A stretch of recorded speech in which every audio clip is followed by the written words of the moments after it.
جب آپ کتاب پڑھ رہے ہوتے ہیں ایسے ہی ہوتا ہے کہ جیسے ایک سامنے مووی چل رہی ہے، لیکن ہم کتاب کے ساتھ کبھی اتنے قریب ہوئے ہی نہیں، کبھی جڑے ہی نہیں اتنے کہ ہمیں اس کی محبت کا احساس ہو.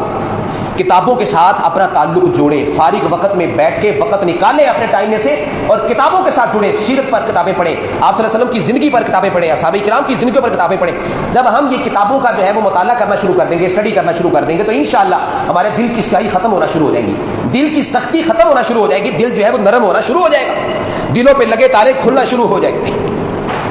اسی طرح 9واں علاج اس کا یہ ہے، یتیم کے ساتھ نرمی اور شفقت کا معاملہ کریں. اگر ہم یہ چاہتے ہیں نا ہماری ضرورتیں پوری ہو جائیں، ہماری ضرورتیں بھی پوری ہو جائیں اور ہمارا دل بھی نرم ہو جائے، تو رسول پاک صلی اللہ علیہ وسلم نے فرمایا کہ یتیم کے سر پہ ہاتھ رکھا کرو،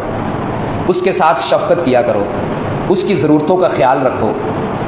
جو کچھ بھی اللہ تعالیٰ نے دیا ہے اسی مال میں سے اس کی جو ہے وہ ضرورتیں پوری کرنے کی کوشش کرو،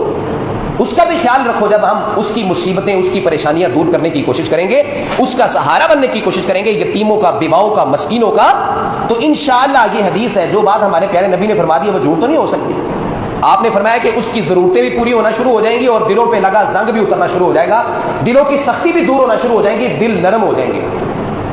میرے بھائیو دوستو، یہ 9 طرح کا علاج میں نے آپ کے سامنے رکھا ہے کہ اگر دلوں کو تالا لگ جائے، دل سخت ہو جائے، لاکڈ دل، اس کی جو ہے وہ کیفیت کیا ہوتی ہے کہ جب کوئی نصیحت اس پر عمل نہیں کر رہی ہوتی، کوئی نصیحت کارگر نہیں ہو رہی ہوتی، بڑی بواز سنتا ہے، نصیحتیں سنتا ہے، کوئی اس پہ چیز اثر ہی نہیں کرتی. اس کی وجہ یہی ہوتی ہے کہ دلوں کو تالا لگ چکا ہے، دل اتنا سیاہ ہو چکا ہے، سیاہ کاریوں سے، برے اعمال سے، خطا کاروں سے،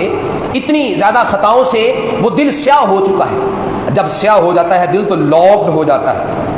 لاکڈ دل، اس کی کیفیت پھر اس پر کوئی چیز اثر نہیں کرتی. تو یہ 9 طرح کا علاج میں نے آپ کے سامنے رکھا ہے. اس کے علاوہ اور بھی بہت ساری چیزیں ہیں، لیکن اگر ہم ان کو بھی تندہی سے، اخلاص سے، پوری نیت سے اس پر عمل کرنا شروع کر دیں گے تو انشاءاللہ گارنٹی سے میں یہ بات کہتا ہوں کہ ہمارے دل نرم بھی ہو جائیں گے،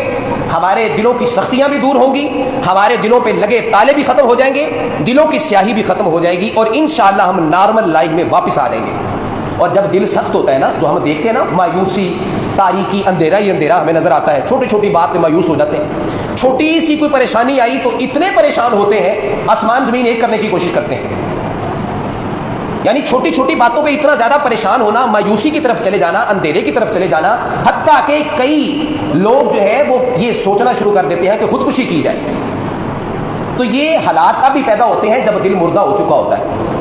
جب دل سیاہ ہو چکا ہوتا ہے، جب دل لاکڈ ہو چکا ہوتا ہے. لہذا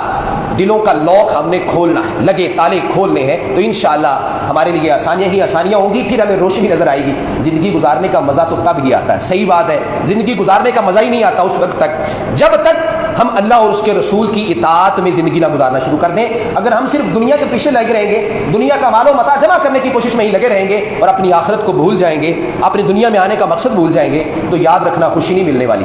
اطمینان نہیں ملنے والا، رات کو سکون کی نیند نہیں آنے والی. سکون کی نیند کے لیے لازمی نہیں ہے کہ بینک بیلنس بھرے ہوئے ہو، لازمی نہیں ہے کہ گھر میں لینڈ کروزر کھڑی ہوئی ہو، لازمی نہیں ہے کہ بہت اچھا عالی شان محل ہو.